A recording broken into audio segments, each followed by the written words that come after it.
Have a good morning to you. It was an amazing weekend of sport right around the world. Great weekend for Irish rowing, great weekend for the Dublin Ladies football, great weekend for women's football generally with the sixth largest, was that the stat that Conor McKeown had? Was it the sixth or the eighth largest GAA crowd of the entire year in place for the All-Ireland football final? That's including hurling and football. Certainly was more than watched the Tyrone-Monaghan game. And speaking of Tyrone football, well, they're in the news for all the wrong reasons. As Sean Kavanagh's selfie, was he in the hospital or was he out of the hospital at that point, or was he on his way to hospital? His selfie did the rounds yesterday, which has once again ignited the debate about the violence in club football and just how acceptable a certain level of violence seems to be. I don't know if this debate is ever going to get us anywhere. I don't know if we're just going to have this kind of circular thing. I don't know if people are going to try and say this is just Tyrone, because obviously, was it Friday night the footage of the brawl in the intermediate Tyrone club game came out? And then this happened on Sunday. We had Sean Kavanagh in studio last week, actually, and he had a scratch in his face, which I had assumed was from training, and didn't ask him about it. We're going to play that interview out tomorrow, but off air afterwards, we were just chatting about how the game has gone, and he was showing us pictures of some of his teammates and the nipping that happens these days, and he complained about that. He's got a lot more to complain about, unfortunately, today. Yeah, it's like if you're a person of violent disposition and you want to take your anger out on somebody and basically kick the shit out of somebody and have a good chance of getting away with it, then you should probably sign up to play club football. It's probably as safe an environment for any thug out there as any environment in the world, really. You're better off kind of getting onto a club football pitch than you are beating the shit out of somebody outside of a pub, because this stuff is going to go unpunished. This stuff has happened. It's happened on a worse level in Sean Kavanagh time and time again, and not just in Tyrone, not just in Ulster. Like, we can say there, like we don't have any statistics to prove that it happens more in Ulster than elsewhere, but it happens on a notable level there quite often, to the point where we can be pretty confident that nothing will come of this. Like, this is probably as close as we will get to something happening, because it's a very high profile situation, but this is far from the first time that this has happened. It's disgusting, it's not going to change, and I can't really see any light at the end of the tunnel when it comes to these incidents that we see every single year in Club GAA. It's absolutely horrendous. Just look at his face, like it's just despicable. Like we stand over this, it's like this is our game, this is our culture that we're supposed to be so proud of, but it's actually something we should be embarrassed of. Yeah, but it is definitely part of the culture. Like, and you're right to bring that up, that actually this has seeped into a point where it has become acceptable. It has become acceptable for the fans of the team, the supporters of the team, the teams in that game. 6 red cards, right? No straight reds. So that means each of the 6 had to get yellow and a black, or yellow and a black, or 2 yellows, which means that each of those individual fouls happened, and then there were another 12 yellow cards as well, and this happened, and there was no card given for this because the referee appears to have deemed it to have been accidental. So, I mean, certainly there's all sorts of suggestions that video footage of the incident will emerge, and when that does, that'll be very interesting. So I await with bated breath the video of this. But even the responses when... So Sean Kavanagh tweeted this yesterday. Actually, somebody tweeted into Kieran Cunningham's timeline. That was the first I saw of it. And then, so you hit retweet on that. And then the responses are really interesting, because a couple of people are like, make a statement to the PSNI, you know? Like, it's kind of a little bit of victim blaming going on with that. And then the responses under that are tout and you know nothing, shut your cake hole. And it's like, all right, okay, that's how this works. That's how this works. We'll show you Friday's video now, actually. This is from an intermediate club game in Tyrone, I think. And so this one was doing the rounds, which kind of sets the scene for what happens over the course of the weekend. It's the lads arriving in from the side with all that piss and vinegar. They're the ones that should really...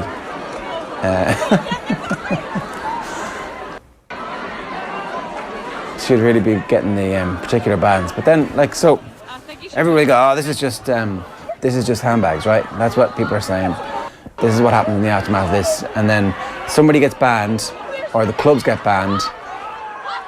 Then they appeal. Yeah. Then they get off. They get great lawyers to come in and get them off. Yeah, there's good GAA lawyers in Ulster. And that's the crack. That's how it works. It's like, well, sure, it's not fair. It was just a bit of handbags. And those handbags beget the environment that allow what happens in the Sean Kavanagh incident to happen. It's like, well, sure, we're all supposed to be men here. I don't know. Yeah, like the irony is that Sean Kavanagh is coming out of this weekend looking in a whole worse heap of trouble than Spike O'Sullivan is, for example. And Spike O'Sullivan got knocked out in brutal fashion, and Sean Kavanagh is waking up this morning after playing a game of club football, and his head is probably in a worse position. You know, he got concussed, broke his jaw today, broke his nose. Spike's probably just a little bit concussed after coming up against one of the most brutal knockout artists clearly in the world. So that's clearly where club football is at the moment. It's something that we shouldn't be supporting at all. It's supposed to be the grassroots of what this is all about as an organisation, but it's just disgusting. And there's clearly people in that, and I've got no problem saying it, that enjoy that. There's thugs in there. There are people who are bloodthirsty animals who just love to get in there and kick the shit out of somebody on a club football pitch, and that's just the way it is. There's just bad people in the world, and there's a lot of them involved in Gaelic football at the moment. How are we going to change it? I don't know. Like, there's literally no light at the end of the tunnel for this. How can you possibly solve any of these problems? There's just not enough coverage in terms of live cameras. There's enough people who are willing to hold the omerta when it comes to keeping these people safe, and there's enough good GAA lawyers, or there's enough loopholes in a crappy system to get away with all of this. We're going to be seeing this time and time again over the next couple of weeks. Like, buckle up, because we're going to see a lot of brawl videos over the next few weeks, and next year, and the year after, and the year after, and nothing is ever going to change. There were some good things that happened over the course of the weekend. Obviously, we won goals. Both the O'Donovan brothers are now world champions, as opposed to just Paul, as it had been up to this point. Gary managed to team his. What's the verb to be a teammate? Anyway, the two of them obviously won gold in a fairly dominant performance, almost as dominant as Dominant Puspure's performance over the course of the weekend.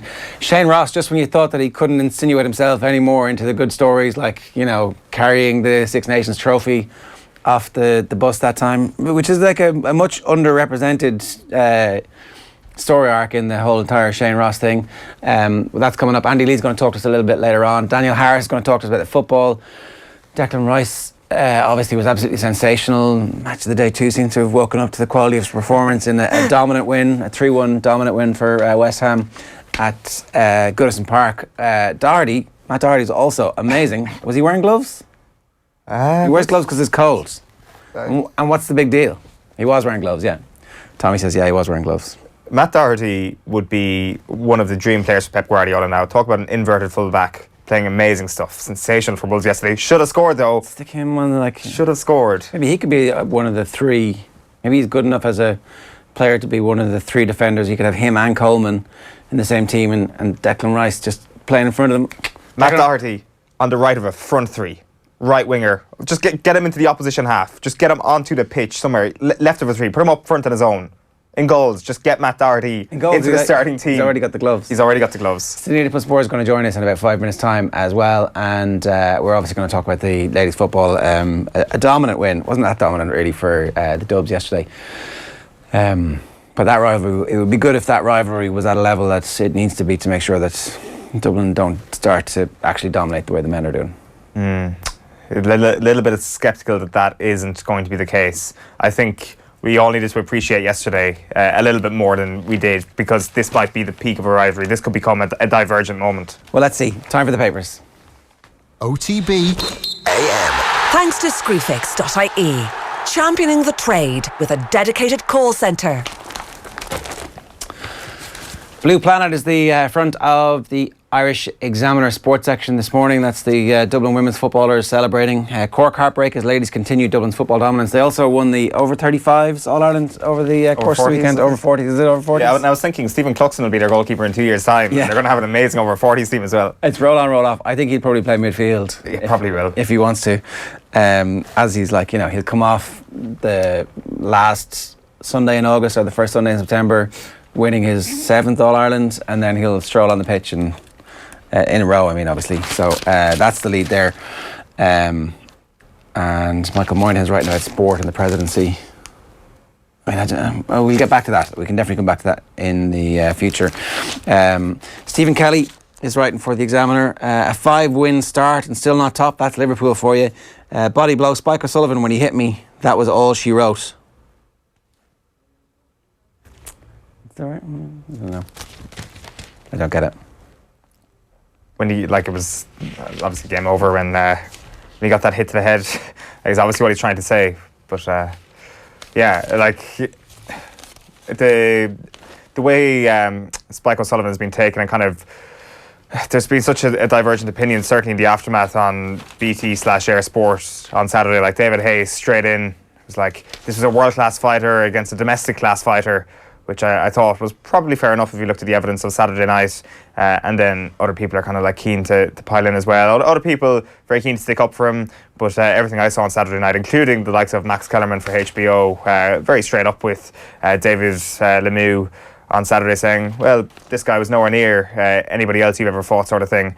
And quite pointed, I think. People piled right in on Spike, let's just say, after Saturday night. Yeah, all right. Well, Triple G and Canelo, that was the other fight, and Canelo obviously wins. There's a bit of controversy about the decision. Canelo wants a third fight, which I think probably on the basis of the Golovkin wants a third fight. No, Canelo's Did they both want a third fight? Yeah, he's like, well, he seems to be happy enough.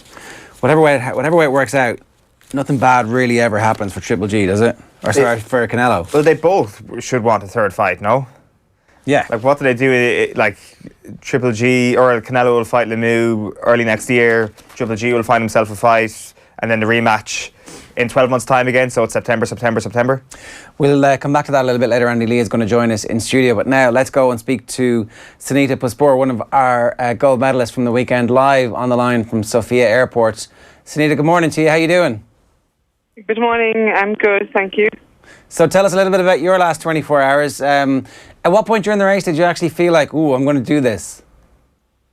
Probably somewhere halfway, when I still could hold her off and she wasn't gaining anything on me. So I definitely thought I'll have enough to hold her off for another 500 metres. And then I know my last 500 metres would be faster than hers. And but then I still had to kind of brush those thoughts away and just focus on one stroke at a time, because the conditions are a little bit tricky there, so it's easy enough to kind of miss the stroke or lose the oar and drop your water. So I had to kind of keep the head cool and keep going.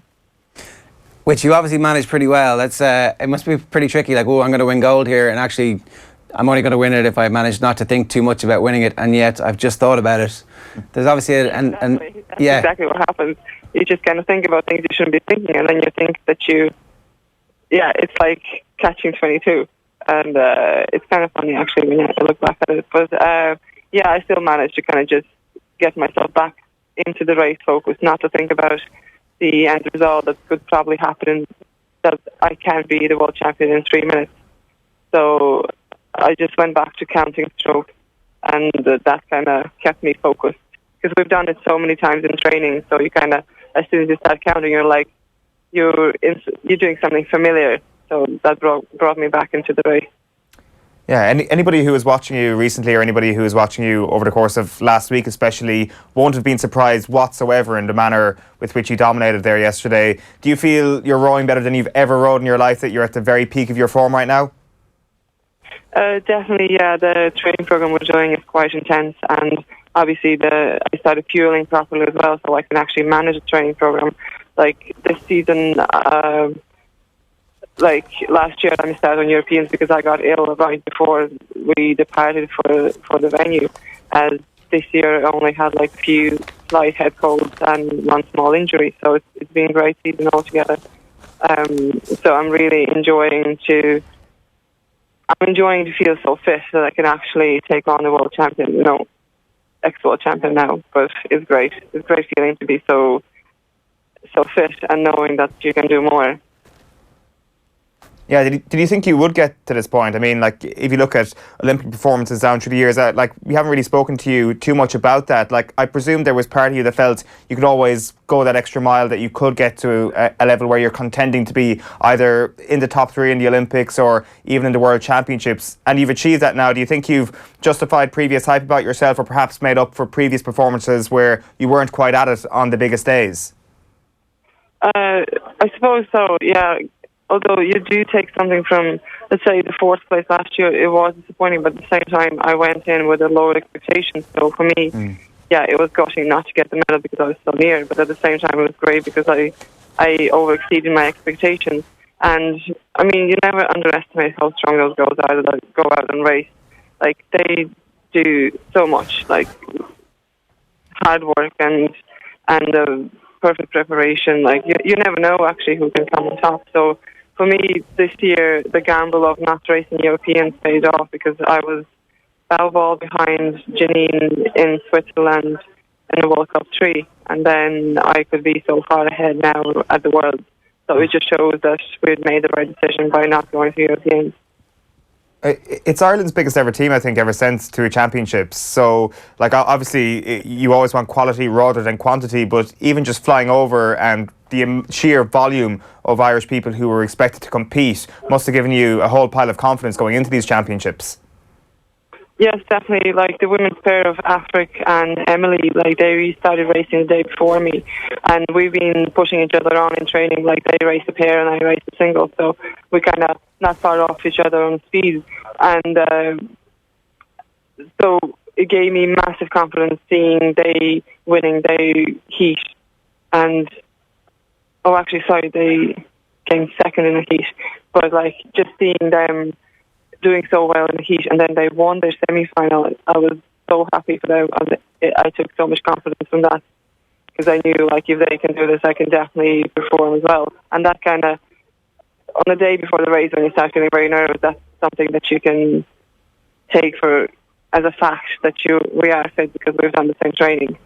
And the team all together is, there's not just quantity, there's quality as well. Like, I think all the crews have done the best they could, and the team spirit in general was really good this year, and we really enjoyed it. Sanita, I don't know if you have seen the internet go into meltdown after you got congratulated by the Minister for Sport, and you've got a new name. I have seen. Well, I was dominant on the water, so I can't complain about that. We had a great laugh out of it anyway. So. That's good. I can imagine your teammates aren't going to call you Sanita anymore. They're just going to call you Dominant. It's not the worst thing to be called. Yeah, I was thinking to change my middle name to Dominant now in the passport. So it'd be a good time it'd definitely be a good time to ask the Minister for Sport for a bit more funding. I'm sure that Well, to our Throwing Ireland professionals who are in the office at the moment, I think I'm just going to enjoy the success and focus on 2 weeks ahead of doing nothing. Yeah, fair enough. And so 2 weeks of doing nothing, what does that actually mean for you? Like, when you say doing nothing, does that mean like a little bit of light rowing, maybe only a couple of hours a day as opposed to the normal amount of time, or do you actually do nothing? You won't see me near the water for a week at least. I'd say the whole 2 weeks probably, because we've been waiting for this break for quite a while. And you just need to recharge mentally as well. You need to start missing it again. And after the training camp we had, I think we all deserve a good break. Okay. Well, and it will be pretty much nothing. Well, listen, eating ice cream, that's what it's going to be. Yeah, enjoy it. Enjoy the ice cream. Thanks a million. I will. Dominant Sanita Puspure, thanks very much for joining us. Live on the phone from Sofia, obviously a very crackly line in Bulgaria. We do need to point out that the email that came in was from ministers, so we can't just blame this all on Shane Ross, of course, Brendan Griffin, who, Sanita trains in Cork. Brendan Griffin's from Kerry. He thought that person who trains literally over the border, his name was Dominant. So let's not just put this all on Shane Ross. Okay, just quickly through the rest of the newspapers there. We'll come back to that. Crowd pleasers at the back of the Irish Independent Sports section. They're also on the front of the Irish Independent Sports section. So that's the Dublin women's football team absolutely dominating the front of the sports sections. Likewise on Sports Monday, it is Carla Rowe scoring Dublin's second goal in the game yesterday in front of an absolutely packed stand. Puspure shows tough streak to win gold. That's Liam Gorman in Bulgaria. And cautious club anticipates problems despite perfect start to season. So Liverpool, their head coach, trying not to get the team carried away. Malky Clerkin saying the Ryder Cup is amazing. And then more on the rowers on the back of that. And then the Racing Post. Centurion Warrior forced into retirement after big race injuries. Really disappointing that two absolute legends, in particular Alpha Centauri. I think Chip Fetlock was the reason that Alpha Centauri has been retired with immediate effect after what happened at Leopardstown on Saturday in the Longines Champions weekend. And then flag flies high in Irish Ledger, and Group 1 joy for Whelan as Skidder strikes a brilliant ride in that race, kind of coming back and just knowing when to go. All those kind of things that you're kind of like, when you see the race the first time, you're like, oh, that horse ran faster than that horse, and then the quality of the analysis shows you the replay, and they're like, yeah, just keep an eye on this one. And so good stuff there. Back page of the Irish Daily Mail this morning is disgraceful weekend of shame in Tyrone as Cavan photo follows chaos. It is some advertisement for the GAA, isn't it? It's like, hey kids, you want to go and get beaten to a pulp and have absolutely nothing ever done about it, and really see the levels of injustice that can exist in sport. Well, why don't you join your local GAA club and you can feel that injustice meted out week after week after week, particularly during the club season. Sean Kavanagh there, battered and bruised, and probably one of many cases we're just kind of getting the full light of it, because Sean Kavanagh's got a lot of followers on Twitter and he's dead right to point it out. The other story here in the back page of the Irish Daily Mail is O'Neill in the mix for Munster role. Munster Rugby are believed to have had talks with Kildare senior football boss Cian O'Neill about a role at the province, with Jack O'Connor first choice to take over the Lily Whites if the position becomes available. So this would be a physical training role, a performance, an elite performance role. That's the specific role that might be up for grabs here for Cian O'Neill. Might make more sense for him logistically. He's based down in Cork, he works in CIT. He'd obviously leave that role, it'll be a full-time role with Munster. I'm sure that's something that very much interests him. Does a Kildare job then interest Jack O'Connor? We see during the summer there had been mention that he was chatting with Munster, and you kind of kept waiting for the shoe to drop, but then it seemed like he'd signed up for another year with Kildare, but then that whole process, as we see with the Pat Gilroy situation, nothing is certain until everything is certain. And also, like, that is a career move from head of sport in university, and obviously doing really well there, to one of the few available professional jobs in full-time professional sport in Ireland. Like, we have the 4 rugby provinces, and we have semi-professionalism and some forms of professionalism across the rest of our sports organisations. So if Munster come looking for you, and it's a role like that, and you can kind of get into the entire root and branch of how the kids get trained and how you train the trainers and how the senior team performs, and like they're going really well and rugby's on the up, you know, I'd be sad to see him go from Kildare, because I think longevity and consistency of performance is exactly what the county needs. Yeah, we don't know the exact specifics of it, but from what I can gather, if I'm in Cian O'Neill's position, I'd be very, very tempted with the role. As you mentioned there, Pat Gilroy is to quit. Dublin hurling boss forced to step down is the headline on the back of the Herald this morning. Blindsided really by this news. It's to do with work commitments that will see him predominantly based abroad. Specifically, says Conor McKeown here, which, to be fair, I think we can all take at face value. He's obviously got a very big job himself, Pat Gilroy. It's something that was kind of behind the reasons why he wasn't involved in the inter-county setup, I think, between the footballers and the hurlers.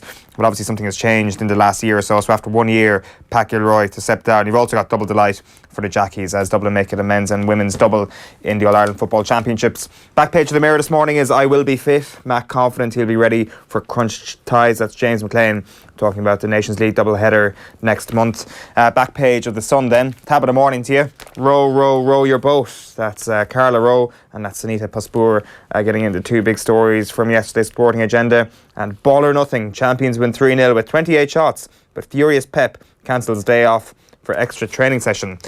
So he's not happy with their 3-0 thumping over Fulham. He's just upset with his players for a performance that wasn't as well-oiled a machine as we previously see. The thing with Manchester City is they were back tapping in goals on Saturday, which to me suggests that they're back to last season's form. Back page of the Irish Daily Star then this morning is record breakers. Deja blue for deadly Dubs. Got Gilroy steps down as Dubs manager. Sean, it could have been worse. Doherty and Rice in pitch to O'Neill. We'll get into those stories a little bit later on. A good day for the Irish yesterday, I want to say, in the Premier League. Give Declan Rice decisive day for Ireland again, that is. Speaking of Declan Rice, speaking of West Ham, they lead he's the got way. a passport, right? So he's definitely Irish. The Daily Telegraph leads with Pellegrini's perfect birthday present, but West Ham captain reveals players held crisis meeting before crucial win. Turns out it wasn't Declan Rice that was the problem. It might have been Jack Wilshere. And finally, back page of The Guardian this morning is just the start. Yates has talent and age to take on Froome. So Simon Yates, the next great British cyclist, he's won the Vuelta a España. So, you know, British cycling is absolutely dominant at the moment. Of course, all those marginal gains, they've wanted it more than everybody. They're the first cyclist in history to diet well. Did you know that? And the first cyclist in history to use marginal gains. So that's why they've had so much success. So maybe we need to start looking at that model. So congratulations, Simon Yates. Matt Doherty, obviously absolutely fantastic for Wolves yesterday. There's a lot of little bits in the ether about why he isn't getting picked for the Republic of Ireland. Maybe my face doesn't fit was the line that was used in a couple of newspapers on Sunday ahead of the game. He was man of the match in the aftermath of that game at Molyneux. Stephen Hunt talked to Nathan about just how good a player he is. Matt Doherty was your man of the match. Matt Doherty was the Sky man of the match. He was making headlines in all this morning papers saying and admitting himself that maybe his face doesn't fit with Ireland. Why and how could his face not fit for Ireland when you look at a performance like that? We're all very quick to jump on the bandwagon regarding Matt Doherty, but one thing I would say for Matt Doherty is he's brought a consistent performance for the last year and a half to wherever he's been on that pitch for Wolves. So I would say to him is keep going. Eventually he will get his chance, whether it's through peer pressure to play him in a game or whether it's through his performances. He'll get a go and he'll get a consistent run in the Ireland team, whether that's at left wing back or right wing back. Yeah, that I guess is the question, because Seamus Coleman is in all likelihood, when fit, going to start at right back. We saw Cyrus Christie play as almost a second right back, as a right midfielder. Is that where he can fit in for Ireland? Doc can play, if we play a back three, he could easily play a right side of a back three and could play wing back. So there's a room there. Seamus can also play wide right for me. Coleman can play up one if we needed to play Matt right back. So Matt's not a right winger. He's better coming onto the ball. He's better playing 1-2s, which that means playing inside and going down the outside, as we've seen for the goal today. That is his game. So he's in a very good place. Is it hard not as a professional when you feel that your face doesn't fit? And it was interesting you used that line, because it was exactly what Keith Andrews said on the show on Thursday as well. Like, I'm sure when you went through clubs, managers change, someone comes in, he just doesn't fancy you. Is it hard as a professional not to let that get to you, to drop your head? Yeah, in a way, I suppose all the support he has to play makes it easier for him to go out and play his game. But one thing I say, Matt had a bit of pressure on him today in terms of putting on a performance, and he got man of the match off me and off Sky, and I wasn't giving a man of the match for the sake of giving a man of the match. He was the best player today. Yeah, definitely the best player there from Wolves' perspective, and no doubt worth a place in the Ireland team, but Martin O'Neill has yet to agree with that assessment, so we'll keep a watching brief on that one. Will is here to take us through what's going on in the world of sport. Will, good morning to you. Yeah, morning lads. Pat Gilroy has stepped down as Dublin hurling manager after just one season at the helm. The former All-Ireland football winning boss decided work commitments is the reason for his decision and says it was a huge honour to take charge of the side. The Dublin chairman, Sean Shanley, has said this morning he regrets Gilroy's departure after doing what he's called an outstanding job, and has thanked him for the huge sacrifices made in the last year. The Coola boss Matty Kenny and Anthony Cunningham, who was hurling coach to Gilroy this year, are being touted as the early frontrunners for the position.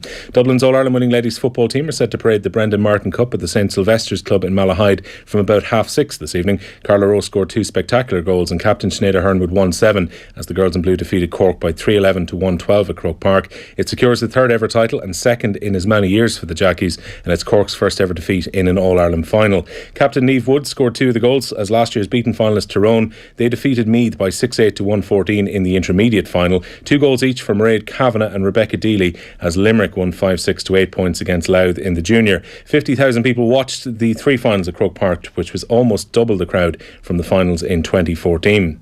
Meanwhile, in the Irish soccer overnight, Derry manager Kenny Shields, he's dedicated their EA Sports Cup success to their late captain Ryan McBride. The Candy Stripes defeated Cove 3-1 at the Brandywell to land their 11th League Cup. It's their first silverware since 2012. Shields says it was fitting that they lifted the cup on the week that it was decided the Brandywell will be renamed the Ryan McBride Stadium. The Minister for Transport, Tourism and Sport, Shane Ross, insists the Irish rowing team won't be found wanting for funding in their preparations for the 2020 Olympics. Sanita Puspure took gold in yesterday's women's single sculls final at the World Rowing Championships to follow on from Paul and Gary O'Donovan's gold medal success in the men's lightweight double sculls on Saturday. Rowing Ireland had applied for €175,000 in the latest round of grants, but they received just over 90,000. Padraig Harrington's recorded back-to-back top 5 finishes for the first time in 9 years. A final round 68 saw the 3-time major winner take 5th place at the KLM Open. He was 3 shots behind the winner Ash Hen Wu on 13 under par. And next up for Harrington is this week's Portugal Masters, the scene of his victory in 2016. Ulster sit top of Conference B of Rugby's Guinness Pro 14 this morning. Marcel Coetzee getting his first try for the province. They ran in 3-all in a 28-7 win at the Southern Kings yesterday afternoon. They're a point ahead of Leinster, who ran in 7 tries themselves and beating Bernard Jackman's Dragons by 52 points to 10 at the RDS on Friday night. Joey Carbery also got his first try for Munster in their bonus point 49-13 victory over the Ospreys, and Cork Connacht lost against Edinburgh by 17 points to 10. Aidan O'Brien and Ryan Moore enjoyed a weekend Ledger double. Flag of Honour proved too strong for the Derby winner Latrobe in yesterday's Irish St Ledger at the Curragh. 24 hours earlier, the team of O'Brien and Moore had taken the spoils in the English equivalent at Doncaster with Kew Gardens. Skidder Scatter is now a winner at Group 1 level after taking the Moyglare Stud Stakes, while the English trainer Carl Burke is celebrating a weekend Group 1 double. Lawrence upstaged Alpha Centauri in the Matron Stakes on Saturday before Havana Grey was first home in the Flying Five at the Curragh yesterday.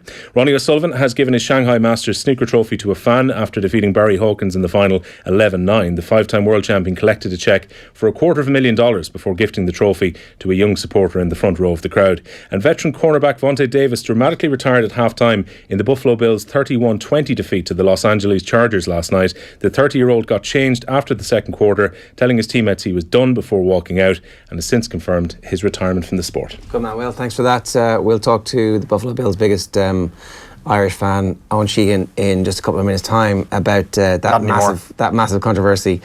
In the meantime, here, let's hear from Matt Doherty, the man himself. Here he is speaking with Nathan. We'll get to Daniel Harris right after these. We had Keith Andrews on the show on Thursday, and he was saying he was a bit concerned that maybe it was one of those situations where your face didn't fit with Martin O'Neill, and we pick up the papers this morning and your exact quotes were, maybe my face doesn't fit. Yeah.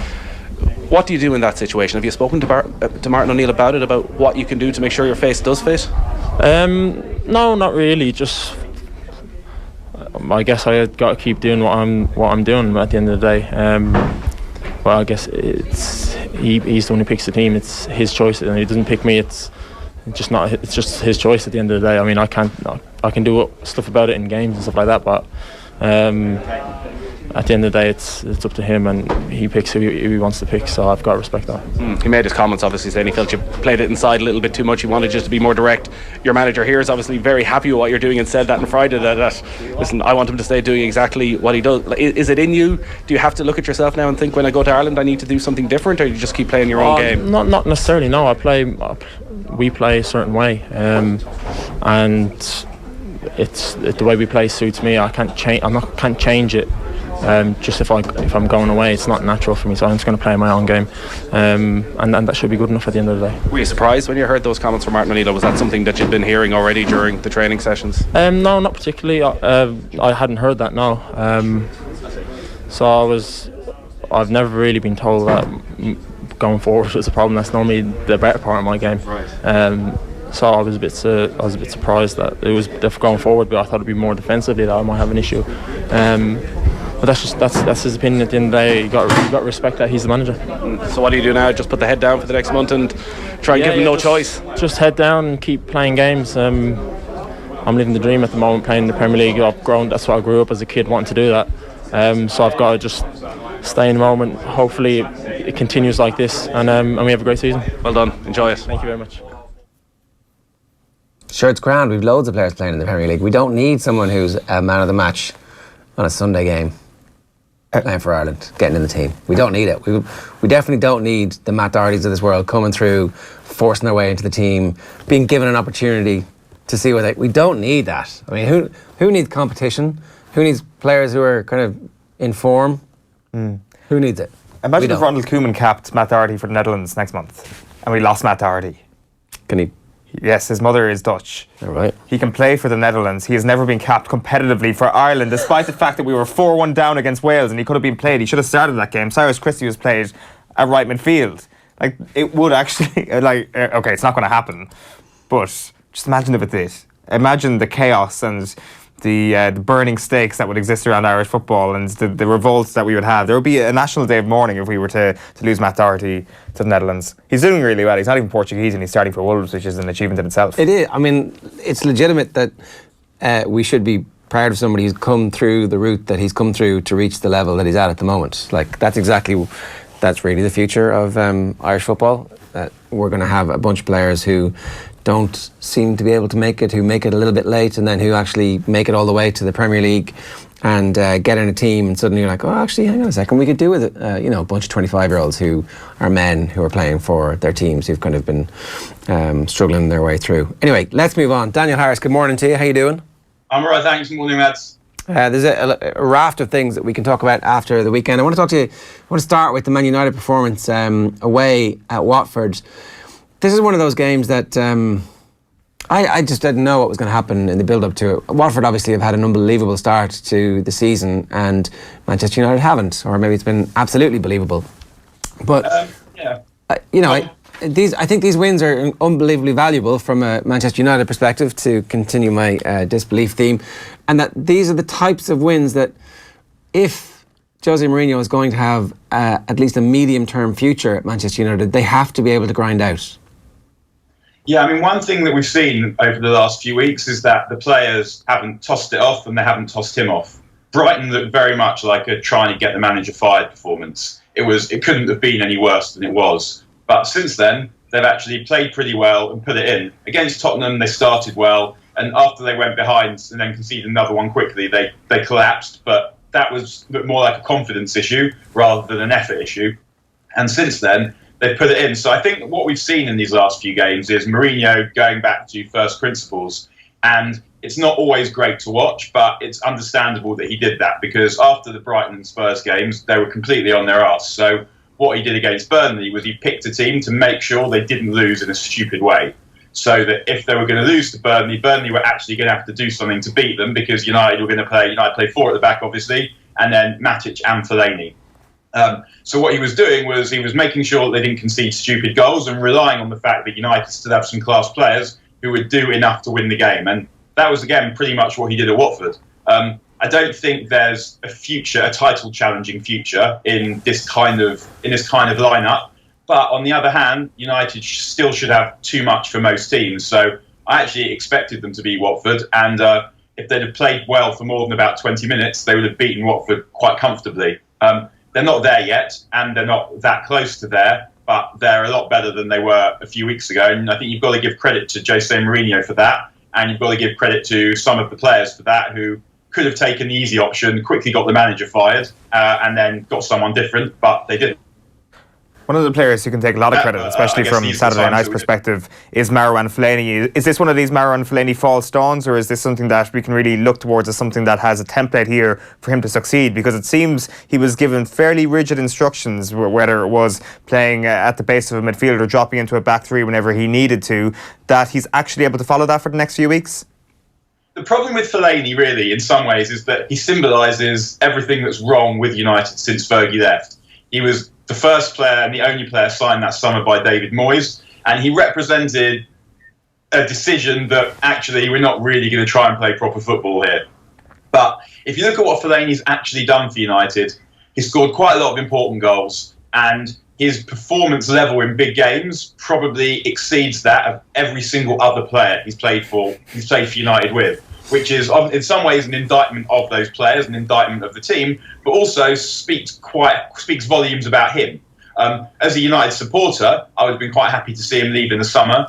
On the other hand, I understand why he didn't leave in the summer. Mourinho wasn't being given the money that he wanted, so pointless to get rid of someone who's not a first choice, who would then need replacing when you need to strengthen the first 11. So it's fair enough that he stayed, I thought, and he's established himself in the team because he poses a problem. And what it was good to see from United this on Saturday, and I can't understand why it's taken so long, given the fact that Jose Mourinho is their manager, they are useless at scoring from set pieces and defending from set pieces. And there's no excuse for that, because it's a matter of training, it's a matter of coaching and training and practice.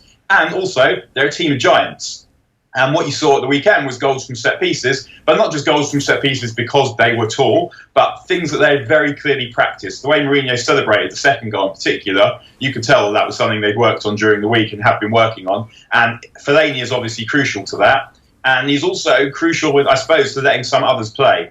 As I said, I don't think there is a future in a midfield with Fellaini and Matic in, although I actually thought they both played quite well against Watford. You're not going to get enough flowing football. And when you look at the United team, when you look at how they play, you look at how slowly they started the game against Watford, even though they had a lot of possession, they're an attacker short when they play with those two. It needs one more attacking player, I think, instead of one of them. And to end up winning the big trophies, it probably needs neither of them. But they're moving in the right direction now, and you see that Pogba's having a bit more freedom to play, and in the 20 minutes he could be asked to play well on Saturday, that was when United scored their goals and looked like they should finish the game. It's a team built to finish in the top 4 as opposed to challenge for the title. The way they played at the weekend, and when you're talking about them expecting to win these games, you can see them grinding out these away wins against the lesser teams, and then doing enough definitely to finish in the top 4, but not keep track with City over the course of the season. What about this team in the Champions League, given that it's imminent now at this point? What are the expectations for this squad under Jose Mourinho this season? Well, obviously they've got to get out of the group. Whatever group they're in, if they manage to not get out of it, that would be a disappointment and underperformance. It's funny this season because we complain that the Champions League gets boring in the group stages because we can more or less know what's going to happen. But because there's so much money at the top end of the game now, and also because most of the crap teams have been drawn in the same group, the Champions League groups this season are actually interesting. It's quite a new experience, and so United have a difficult group. And it's hard to know what will happen because what sometimes happens in these groups, where you have 3 good teams and 1 bad team, is that everyone beats the bad team twice. And so for that reason, United probably have to win in Bern on Wednesday because Juventus probably will, and Valencia might well do that as well. And it happened to United, I think, the penultimate season of Fergie, when they went out in the group stages to Basel in the end, everyone beat Otterdal Galati twice. And so you end up having to do something in other games. I think that United, what they have to not do is produce the performance over 2 legs that they did against Sevilla. And a lot of that is on the players, but a lot of that is on Mourinho as well. Like leaving out Paul Pogba to play Scott McTominay is almost up there with bringing on Nick Powell for one matter in terms of unfathomable idiocies perpetrated by post-Fergie United managers. It would be a long list, but that one is right up there. There's literally no team in the world in any circumstance in which that is excusable behaviour. And then the way that they played in the second leg against Sevilla also, Seville's goals came quite late, but United were well beaten. Seville sat back for a bit, realised United weren't in the game, like mentally they weren't there, and then did what they had to do. So that will have to not happen again. Like any kind of knockout stages defeat would be more tolerable than that because of the manner of it. United didn't put it all in, they didn't leave it all out there, and they played badly, and they played in a cowardly way. So there's no reason for United to do that with the players that they have, and even the way that they're playing at the moment. It's not just a matter of, like you said earlier, that they probably won't be able to keep pace with City winning like this, and I think that's true. But I don't particularly think it would necessarily hurt them in the big games, because big games tend to be tighter. I think that the manner that they're playing in at the moment will mean that they don't beat some teams that they should beat because they're not expansive enough when teams defend properly against them. Watford are a team who tried to attack, and that's against a team with the quality that United have. That's quite hard. That's quite helpful because United, even though they don't really have a method of playing and a style, they have enough players who know what to do when they're given the ball and when they're given space and when there are lots of turnovers of possession. United, I think, will struggle more when teams try and defend deep against them, because that's when you need more attackers, and they don't have that. And you need confidence in your methods to keep playing, to know where your players are going to be, to manufacture overloads. And that kind of thing comes with drilling and practice and confidence and nous, all the things that this United team don't exactly have, but they're looking a lot more robust and a lot more confident. Yeah, for sure. Yeah. You mentioned post-Fergie managerial decisions. There was a story from our Sunday paper review yesterday, which I'm going to play now, about Memphis Depay. Have a look. It's some in-depth stuff, and maybe this is just my shallowness coming out, but my favourite part on it is about Memphis Depay. This is a gold. And just if you're a Man United fan, this just sums up the post-Alex Ferguson era. So it's kind of basically Depay had a stinker against Stoke. He kind of gave away a ball and Stoke scored. So Van Gaal brings him in and says, "Listen, you're dropped. You're playing with the reserves tonight." Rooney, who was the captain, sort of says, "Look, it's going to be a bit difficult for you. Just don't come in with all your fancy stuff." So then, naturally, Memphis Depay then turns up in Altrincham in a Rolls Royce wearing a red leather jacket and a cowboy hat. And Rooney just says, "I thought to myself, what's the point?" But Memphis, he's a lovely lad, and that's just one little snippet of a very, very kind of good interview. Yeah, it's good to see things are going well from now. This is Wayne. Yeah. Yeah. So Memphis has apparently fired back and saying, this isn't really true. It's doesn't give it a fair crack at a whip. But notwithstanding the Memphis situation, Manchester United have kind of cycled through a lot of players, and Anthony Martial might be the end of this cycle of players, Daniel, who have been through the club and haven't quite made it, and some of whom, I'm thinking here in particular of Wilfried Zaha, have gone on to bigger and better things.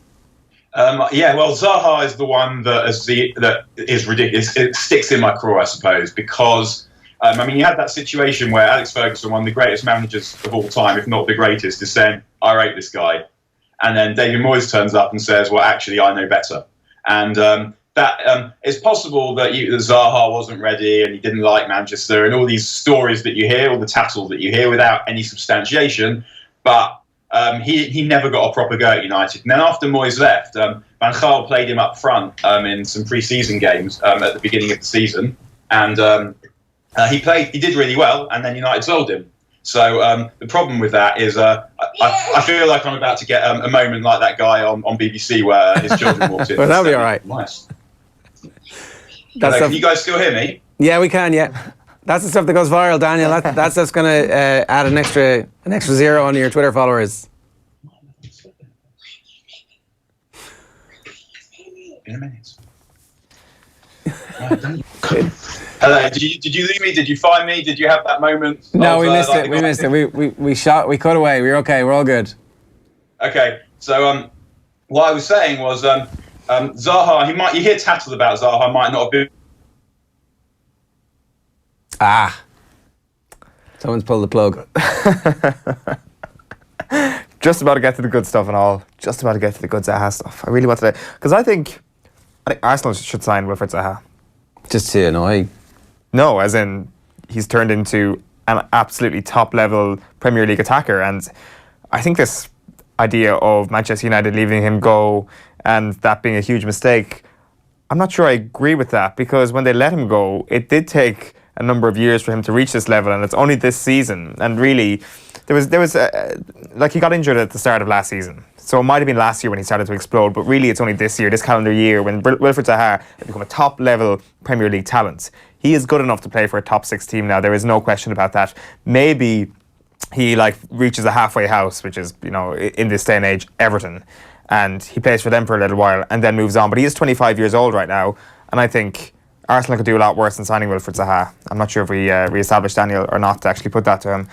But Depay put an Instagram post up of Rooney and him on the bench chatting to each other, and Mem, can you borrow me your red leather jacket for tonight, please? And then there's a red devil and emoji, and then it's a hashtag I thought we were past that, which isn't really, if that's firing back in the modern parlance, then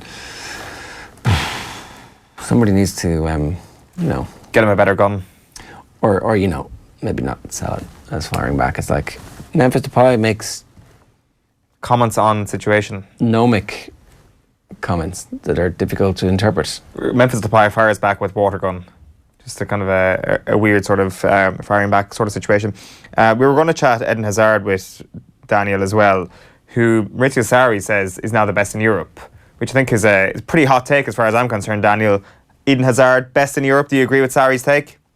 I don't really think we can ever say these things over the period of a few weeks, which is really what we're saying. He's the best player in Europe at the moment, because it's such a short period of time. If we can say Eden Hazard is the best player in Europe, then we've got to be saying that over the course of the last season.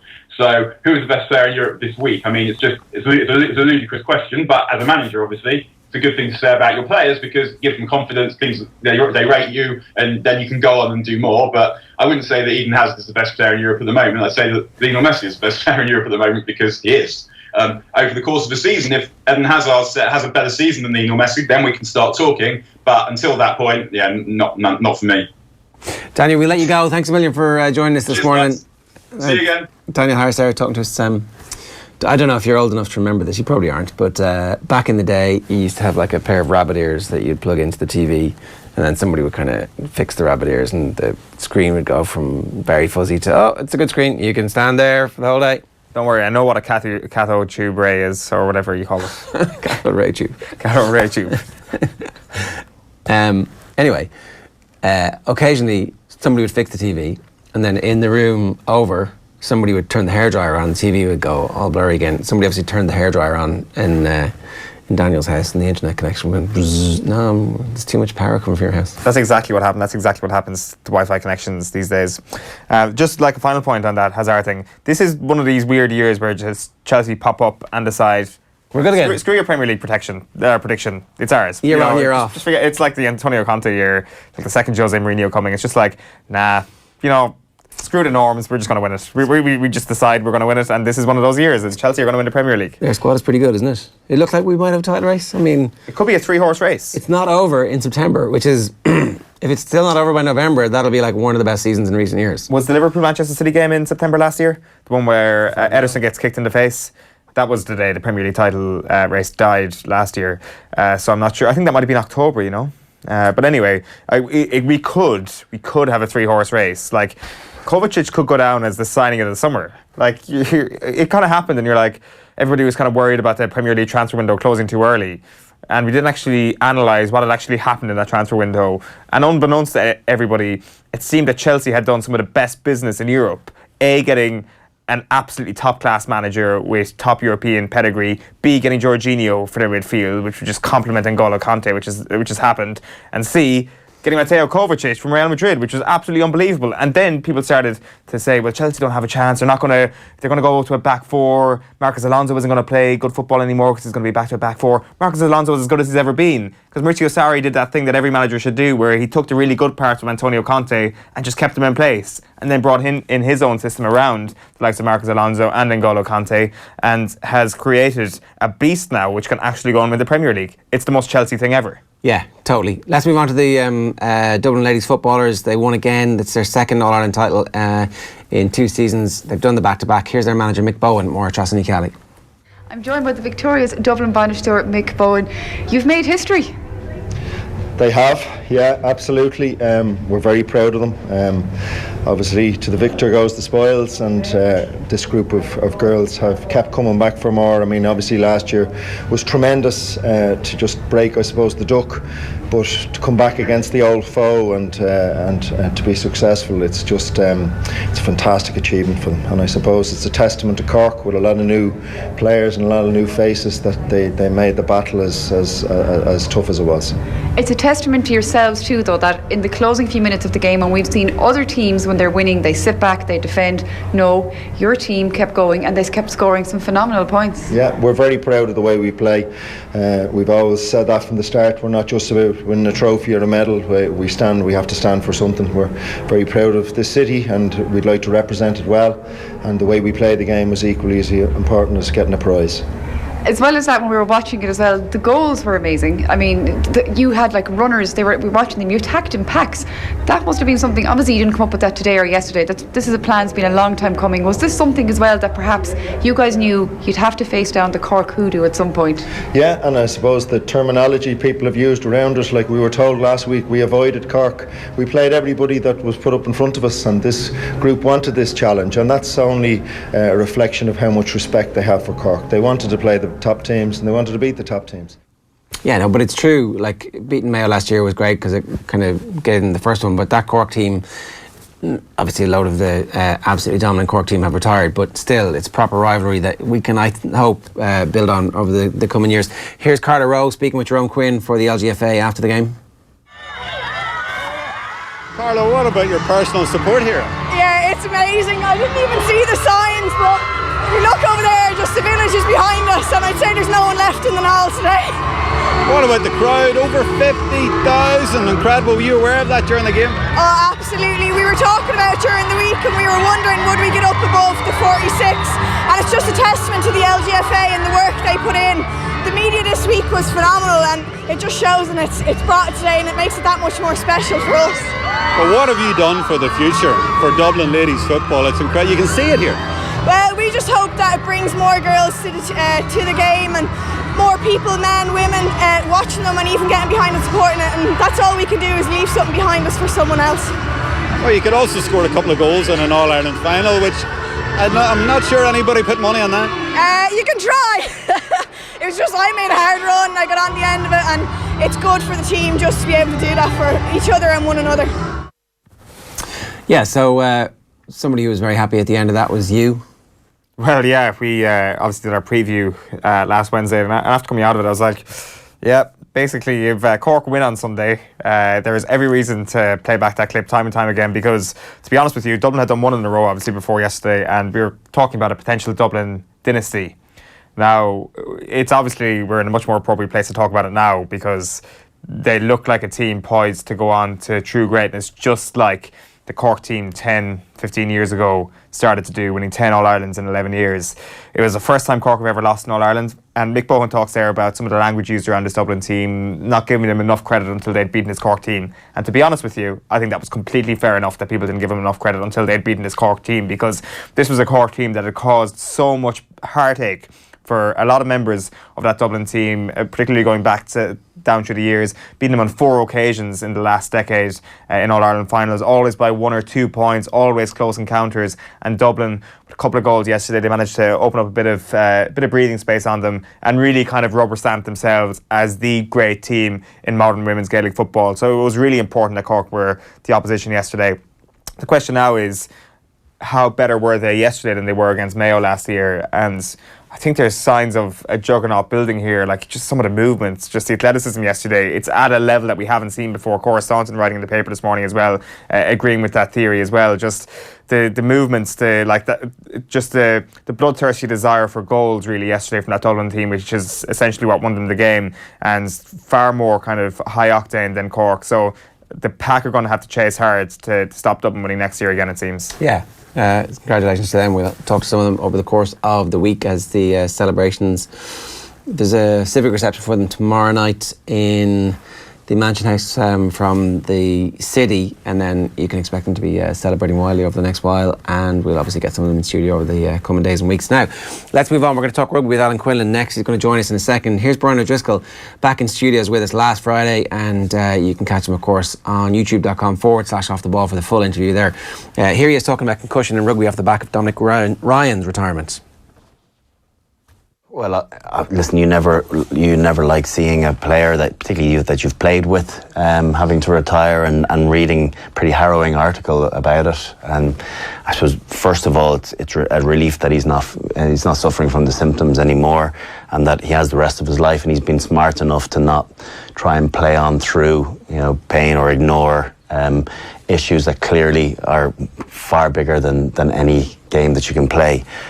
He's Dominic, or Dippy as the lads know him, is an incredibly popular guy.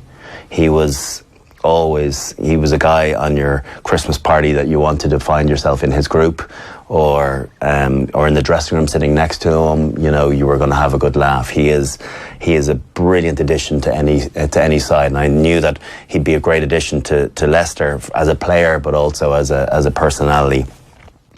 But reading about that, about his issues, it's pretty sobering that it's still happening. There's still the odd one slipping through the cracks. And yes, we've come so far in the last 3-4 years, particularly, I suppose, since I've retired, maybe 5-6 years, the last couple of years of my playing days. But it just shows that we have to be so aware and continue to try and make sure that there's no more of these types of cases. I see that they're now they've eared up the doctors in the Pro 14, and there's an independent doctor there too. I think that's another stage where he can pass information in to the relevant doctors and say you're player 13 or player 12 is taking a knock, have a look. Yeah. So I think that's another step forward, and I think that's really important, that we have to continue to protect our players and as a result protect our game. Yeah, so that's part of a fairly in-depth conversation that we got into with Brian on Friday. Alan Quinlan is here.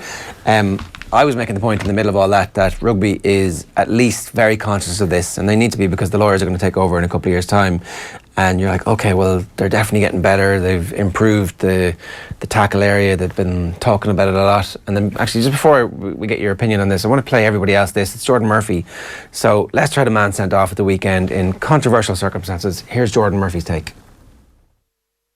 Jordan, so much to enjoy about that game, but one thing flashes out from that game, and I'm going to ask you now, the red card for Will Spencer. What's your view on it? Oh, it's a really tough one, isn't it? Will's 6'10", and he's tackling a bloke who's 5'10", 5'10", and the guy's actually pulling out of it and falling over as well, so his height has dropped. It's a really tough one. At the time, I thought he might have got a yellow. I thought red was really disappointing from my point of view. The referee in Tempest was very clear in his decision making. He talked everyone straight through it, and as far as the letter of the law is concerned, it would suggest that was a red card. So we're potentially going to see that more and more. Your views as a man preparing a team, preparing the big guys to go out there and do a bit of damage, does that change how you're going to be coaching and what the message is to the players? Oh, it's really difficult. Obviously you get a bloke who's that tall, and it's very difficult for him to go forward and be flexible and bend over. So I'm going to try and pick some players who are under 5 foot, and it's going to make it very difficult to referee that, to be quite honest, because you're not really going to be able to tackle anyone, are you? I think the game's gone a little bit too PC, a little bit too. That for me is crazy. It's rugby. Tommy Taylor was fine. Di Young stood beside me. He seemed okay with it. There was no HIA. There was no real danger to the player. It was a really good shot on a player who probably wasn't, and it's killed the game really. What do you think? I'm not sure what I think after that. Look, I can understand his frustration, but we spoke about it here on Friday with Adrian and Owen about high tackles and the protocols that were brought in last year and the 3rd of January 2017 around head high tackles and protecting players, and we see with the new directives about reducing the tackle line to under the nipple line. So I can understand his frustration that but I really hate these comments about rugby's gone soft and we might as well finish the game and forget about it, and you can't tackle anyone anymore. I got to pick the 5 foot guys. Yeah, because look, at the end of the day, and I spoke about this with Tunga Fassa's tackle on Remy Grosso on the first test in France. We spoke about it on Friday, didn't we? Players have to think about what they're doing rather than going, I'm going to bust a fella here with a tackle. They've actually got to go, well, I've got to go low, or I've got a wrap tackle or something that you just got to take. And it will, as frustrating as it is for coaches and players, and look, it's kind of pot kettle with me maybe, because I played fairly aggressively and abrasively, and I liked the physicality. I love the physicality of the game, but if you want to protect players and make the game safer and promote progressive steps around concussion and injury and stuff like that, and if the letter of the law, that is a red card, it's very harsh on Will Spencer, and there's a height difference there. He's a second row against a hooker, but it's a red card. So if that guy plays next week now, or a couple of weeks' time, he may get a suspension, he may get it rescinded. We don't know what the authorities will do now. He's got to think about that type of tackle again and either wrap a guy or something. Like, he's coming out of the line a little bit to put in a big shot, which is fine, but it's just too high. There's contact with shoulder into the jaw, and at the end of the day, I think there'll be issues in the future, around concussions and injuries and stuff like that, and we see a lot of players retiring. I think it's more highlighted nowadays, which is a good thing, but Jordan, I think, saying it's gone too PC, if he had a son out there, or if he was out there himself and he was on the receiving end of it, it may be different. I can understand the emotion and losing a player and the possibility of the game being totally one-sided then, which it was, and in fairness to Leicester, they played very well. He's just after taking over, they're under pressure. So I empathise with him around that, but saying it's gone too PC is the wrong type of terminology we want from a coach. We want a coach saying, okay, it's frustrating, it's disappointing, it could have been a yellow, but look, we've got to go with them. We've got to trust the referees and the powers that be to make the game a little bit safer. Because otherwise there'll be no rugby the way we know it. If this continues, the amount of legal actions that will be taken by players and by players' survivors, because if you look at the way the other contact sports that have had major concussion issues have gone, massive settlements involving billions in America. That already during the summer, the Law Society, or one of the legal organisations, had a concussion seminar for their, it's coming. There's a ticking time bomb coming. What I can't understand here, as a former player who probably wasn't the best technical tackler, I cannot understand why we're making excuses for high tackles and look, there's a height difference here and there, and well, this fella ran in with a shoulder charge, and Sam Kane and Robbie Henshaw 2 years ago was accidental. If it's in your head that you can't go anywhere up around here and you're being coached and policed properly with it, well, you've just got to do something different. Yeah. It's not going to ruin the game that we're these massive shuddering high tackles and borderline up around here are going to be taken out. That's not going to ruin the game. In fact, it might, if the tackle is a bit lower, we might see some more offloads and stuff. So people saying this is going to ruin the game and it's gone soft. You can still bust a fella in the midriff or low. Yeah. You can still wrap the guy up high around the shoulders and stuff to stop the offload. But it's the force and the nature of coming out of the line and putting in a massive hit and being up around here. So Will Spencer came out of the line yesterday and he hit a guy with a shoulder into the jaw. It's a red card. It's very simple. It's nothing to do with PC. And World Rugby are trying their best, and to be fair to them, and I wrote a piece in the Indo today about it, there's other stuff going on in games. Guys diving into rucks with shoulders. We spoke last week about the Callum Gibbons one at Glasgow Munster.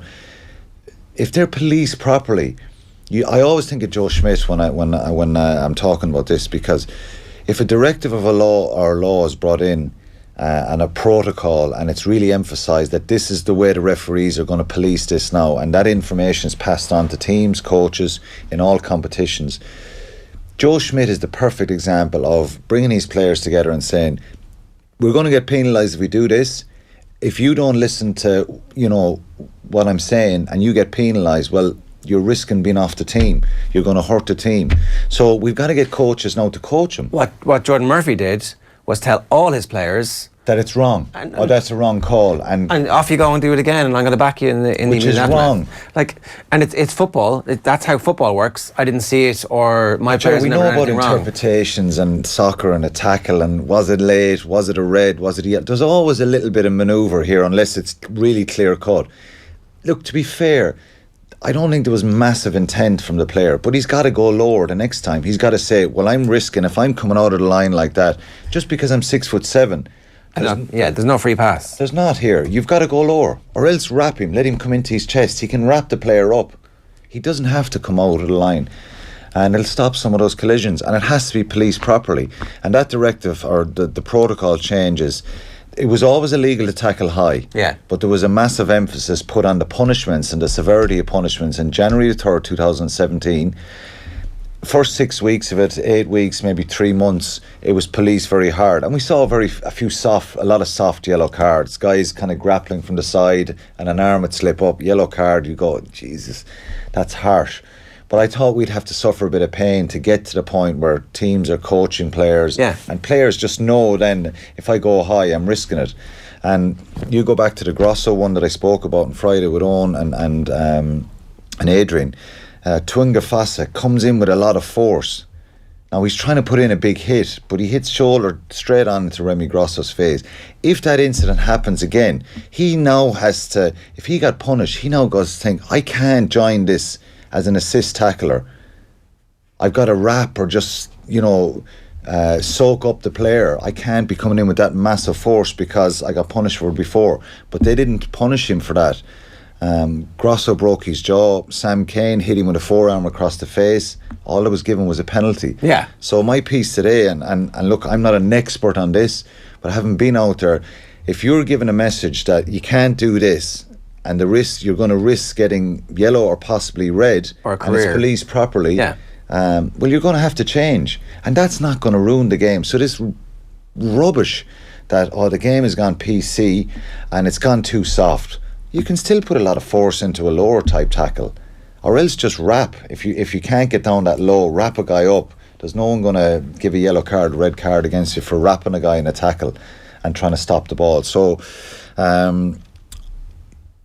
emotions were high. He was disappointed with the game, Jordan, but saying it's gone too PC is the wrong message that has been sent out, and I'm really frustrated by that. And I like Jordan a lot. He's a great bloke, but it's wrong. It was a red card all day long, in my opinion, yesterday for Will Spencer. A couple of big stories from the weekend. We'll talk Munster, we'll talk Leinster, but we should talk about the All Blacks and the fact that unfortunately our World Cup draw, which looked great when it was made, suddenly doesn't look so good anymore. Yeah, well, South Africa, to be fair, you talk about taking your opportunities in a match, and they were fortuitous. They were 12-0 down, then they scored 2 tries, and they go 19 or 21-12 up. Now, they were gifted a couple of scores, but they were gifted, but they were ready for them. That the ball that gets thrown, the quick line out inside their own 22, at least there was somebody ready to run onto it. We can see the stats are up here. You know, if you were to say the team on the right actually ends up winning the game, 258 metres versus 624, 59 carries versus 215, 12 defenders beaten, 9 line breaks against 19, you would say normally that the team with the stats on the left would win the game. But not when you've got a flaky kicker. What happened? Yeah, Bowden Barrett missed 4 kicks, but if you look at that... twice. 39 missed tackles from South Africa. And the number of tackles that... 235 tackles made by South Africa, 61 only by the All Blacks. Yeah, it's phenomenal. Turnovers won is the kind of the key there. It's 9 turnovers won for South Africa and 5 for the All Blacks. And then the conversion accuracy obviously does not help either. 33% conversion accuracy from kicking and 0 penalty goals. So set plays, lineouts lost only 1 each. Scrums lost 0 on both teams. What's the point of the scrum anymore if that's going to be the case? I'm joking, obviously, before all the... The amount of tackles that South Africa had to make, and they had only 25% possession, excuse me, in the game, and probably, 75% territory was in their own half. It was just a surge after surge of pressure from New Zealand, but South Africa took their opportunities. They were abrasive. They put in, the work rate was phenomenal, and they were hanging on right at the end. But why New Zealand didn't take a drop goal and win the game? They had so many opportunities, and Barrett never stepped back in the pocket. And but his confidence must have been shot after missing those kicks. I don't know. Is it a confidence thing, or is it just they felt that they were going to score? Because they usually do, don't they, when they're in that position? And it was a phenomenal effort. Willie LaRue was sin-binned, and they had 10 minutes without him towards the end of the game, and they were hanging on for dear life. Now, they got a bit of luck. They got a few things went their way. Yeah, like turnovers. Anytime you beat the All Blacks, that's going to be the case. Is Rassie Erasmus like a bona fide, certified genius? Like, is that what's going on here, that they've got this amazing, incredible coach?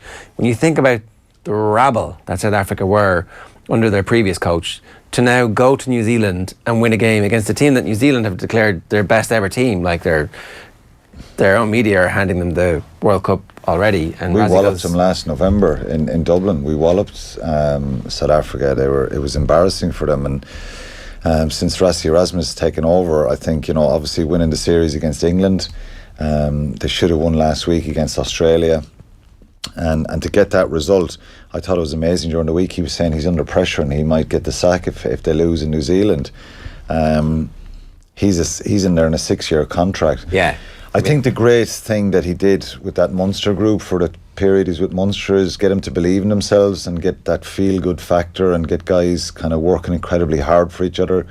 And he's big into the temperament and the mood of the group and making players feel wanted and believe in themselves. And he's obviously done this now with a South African team who have some incredibly talented players, but they were lacking cohesion. Yeah. You think the strength and the power of some of the guys up front, and he's kind of moulded that together and got them believing in themselves, and to create that result is massive. Now, it's probably 1 in 20 that you get that type of result against New Zealand, where they just make mistakes. Barrett misses the kicks, the quick line out throw, 1 or 2 missed tackles that New Zealand had, but South Africa looked like they looked like a team who felt they could win.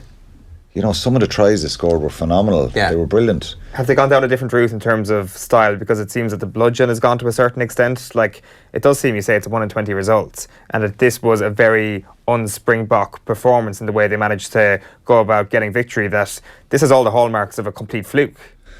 They've changed, yeah, definitely. They're not trying to run out over people as much as they were, and look, that's playing to their strength. They moved the ball a lot on Saturday. They weren't kicking it. I think they felt that they had to go and play against New Zealand, and they had to play rugby and move the ball a bit. So they Pollard at 10 passed a lot. They still scored a beautiful driving ball from the line out. Yeah, for sure. And what worries me is that they've got a 20-year-old winger who is like about to touch down in the corner and decides, no, I'm going to skin behind the goal line. I'm going to skin one of the All Blacks and touch it down under the post. You can just see Jacob Stockdale getting ruined in that manner. Is that what you're trying to say? Oh, I'm wondering, Jacob Stockdale touches that ball down and goes, yeah, thanks very much, I've just scored my try. It's like, there's just that evolution. The game is creeping forward and you need to make sure that you're creeping with it. It's perfectly set up for Ireland to get knocked out in the quarterfinal stages next year, is what you're trying to say. Oh, we'll wait and see, but that's a long way off. But yeah, look, South Africa are on the up. You know, he's done a great job in improving them. Now, can they back it up and you know, get consistency in their performances? But the whole world, I think, that was a good result for rugby. New Zealand are a phenomenal side. I think if they played next week, I wouldn't like to be playing New Zealand next week. Well, it was fitting, wasn't it, as well, with the Argentina result? What was the first win in Australia in 30-something years or something, like days after Pichot's comments the other day saying that international rugby is dying. This was a timely boost for the sport globally. Well, except that about 5 people showed up in Australia for the Australia game. And the fact that, like Jordan Murphy's comments yesterday as well, and that the sport is actually in its deepest crisis ever. But ultimately, the Rugby Championship covered up some of those flaws. Let's talk about the Pro 14 a little bit. Big weekend from Munster's perspective, sticking up 49 points. The first try that we've seen from Joey Carbery in red. Leinster also sticking up 50 burger as well on the Dragons on Saturday. So those two provinces, as we expected, are beginning to kick into gear. Yeah, Ospreys had a second string side over, which was probably the reason for so Munster were very good, Ospreys were poor. That's last week's result, I think, is it? Last week's results, yeah. But it was a good performance and it was a kind of timely boost, and Carbery scoring the try as well was huge for him. And you know, when you've come to a new team like that, he showed that bit of X factor and that bit of talent he has and pace. And it was Conway in the quarter-final of the Champions Cup, exact replica. I wouldn't say an exact replica, but similar. Yeah, but the great thing about Carbery is he sees a gap and he sees some space, and it was a very dominant performance overall from Munster, I think, and they'll be very pleased with that. But obviously, having him starting, the crowd loved it, and he got a big reception when he came off as well. Ulster winning 28-7 down in South Africa, just an attendance of 5,000 at that one. So the results are up, and Leinster 52, Dragons 10 at the RDS, Munster 49, Ospreys 13, and Edinburgh beat Connacht 17-10. When you're losing like that, does the losing bonus point, is that the type of thing that you're looking for on the road? They didn't. For Connacht, I think that's not a bad result. Edinburgh, I thought, were very strong. They should have beaten Ulster the week before. They have a good side, and Richard Cockrell's done a really good job with them. So I thought that was a good result. And when you go away from home against strong sides like that, who have all their internationals playing, there'll be a fair few positives to take away from that. Now, they were hanging on at times, but they showed a lot of grit and determination to get a losing bonus point. And they're the ones, that point that will be a boost towards the end of the season. It may get them into a playoff. So I think that was a decent result from. Yeah. Just one other thing from the weekend, just Jameson Gibson Park got man of the match for Leinster. Like Luke McGrath, is he Ireland's second choice scrum half? Is Kieran Marmion Ireland's second choice scrum half? Where is Jameson Gibson Park, basically? Or John Cooney, I think. Or John Cooney, when he is Irish qualified next year at Gibson Park. He's a very good player, and he won a Super Rugby title with in New Zealand, so I think he came here with a fair bit of pedigree. He's probably had to, Luke McGrath is the number one scrum half for Leinster, but to have that backup, and we saw it with Redden and Boss for years, how they can kind of make those changes and have that depth. He's a very good player, great footballer, good line breaker, but will he come into the reckoning? For sure, I think. When he becomes Irish qualified, it might make him a stronger case to put more pressure on Luke McGrath. But I like Luke McGrath. I think he's a great player. I think he was brilliant throughout the whole season last year. And I think Marmion is probably second choice. I think John Cooney's it's up for grabs, though, isn't it? It is up for grabs. And I think Joe Schmidt will keep them all on their toes and keep them all believing that there's a fight on here, and it's good to have that kind of depth. But I think obviously the Conor Murray level is here, and they're below it, which is still an excellent level. Cooney has the ability to kick, obviously, and is also quite brave, as we saw at the weekend. He was posting pictures on his Instagram afterwards, taken high and tight to a new level. Is it 14 stitches? That's sore. He's had a really good start to the season, and to kick penalties 2 weeks in a row. 41 points in 3 games. To win the games against Edinburgh and Scarlets, I think, is obviously massive. Ulster have been patchy. I think the 2 home games, they were vulnerable, could have lost both of them. But getting the results is probably the most important thing, given everything that went on there last year. With Dan McFarlane coming in as well, trying to put his own stamp on things, and it'll take a little bit of time. Not having a pre-season as well, I think. He wasn't there for him, and that does have an effect. People don't realise that. Getting to know the players, getting to have chats with them. Putting patterns in play. So I think, look, 3 wins is great for him. It's a positive story, and to go to the Kings, it was a tough game yesterday.